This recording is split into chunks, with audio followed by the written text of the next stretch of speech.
आजू हमरा के देख के काना काना कहे लगा एको दिन पाँव नहीं खेचा फिर घरे पहुँचले से ठान करी आज कहाँ लौटला तू रहू ना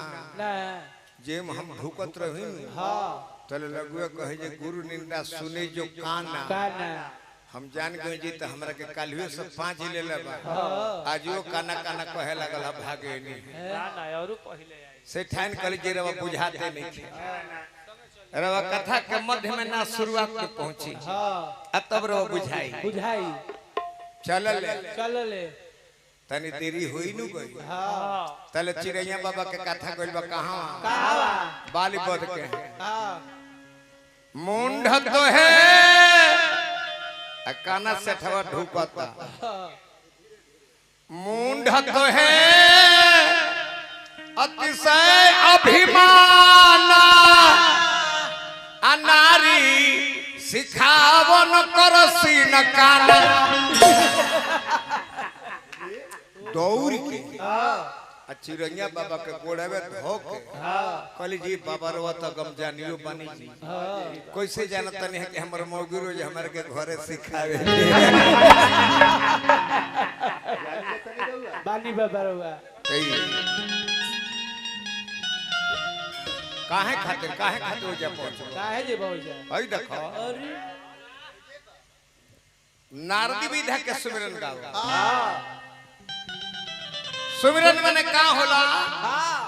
नारदी विधा में सुमिरन कैसे गावा कैसे धुरान जी गाव सकती ठाकुर गाव कैसे राधा कृष्ण जी हमने के गाई जा उ सुमिरन एगो कबूतर बड़ा फेर में पड़ गइल नीचे बहलिया बा निशान लगौले बा ऊपर से बाँच उ निशान लगौले बा तले पुरस्कार आ गए मास्टर साहब ने पूर्व प्रधान बानी हथौज के महेंद्र राय जी हथौज के पूर्व प्रधान जी है नमस्कार बा प्रधान जी का हार्दिक अभिनंदन शुभकामना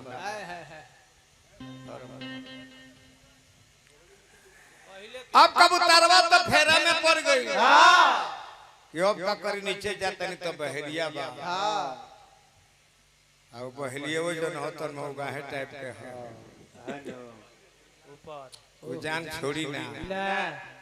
अब बाज बतन के पंजा में नोह नोखी कांटेदारे बा पहले लागल कहे विनती करे विनती कैसे खियाईना वही रहता है चेहरा बदल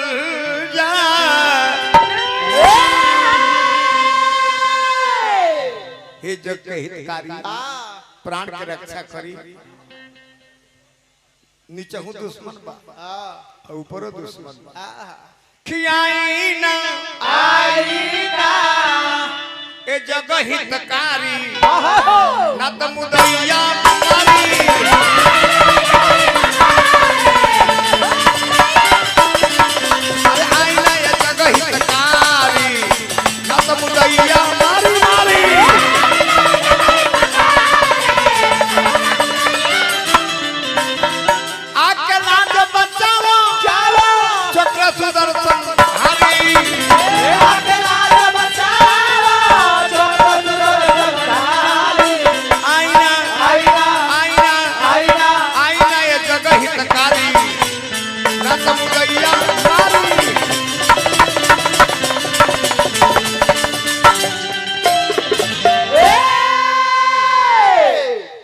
कबूतर के आवाज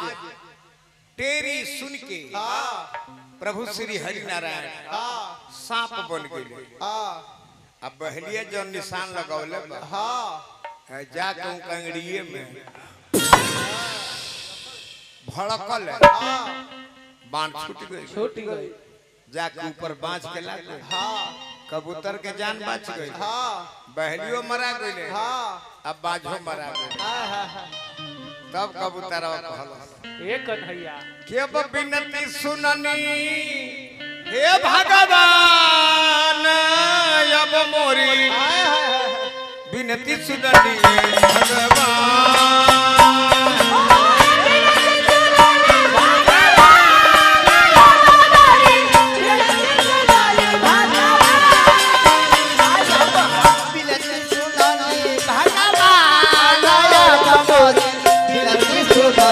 भगवान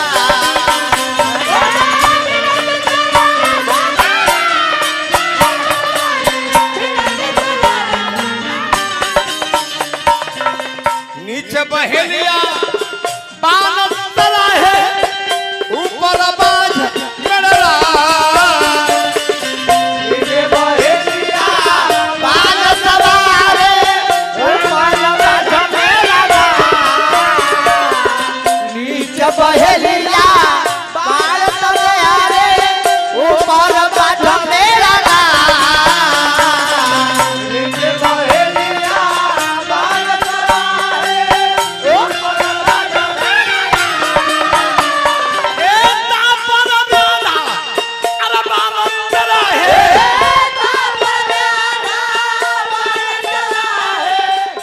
मानिए हमारा राजेश तिवारी जी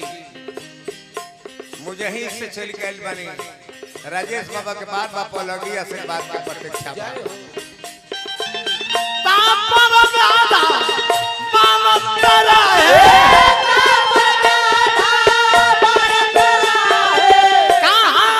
छिपाई जान लब मोरी विनती सुनो भगवान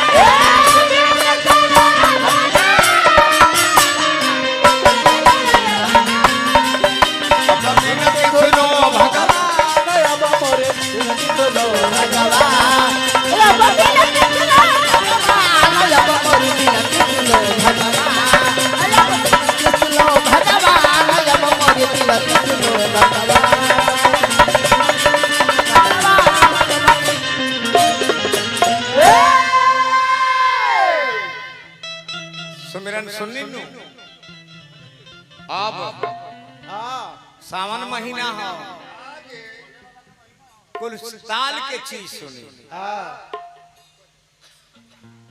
हम ये से ताल के चीज सुनावता नहीं कि जानता नहीं कि व्यास हमारे गुरु भाई हमें जरूर हम गाई तन के जवाब दे सकता है हमारा उम्मीद बा यहाँ के दे दे ताल झप ताल राग बागेश्वरी मात्रा 10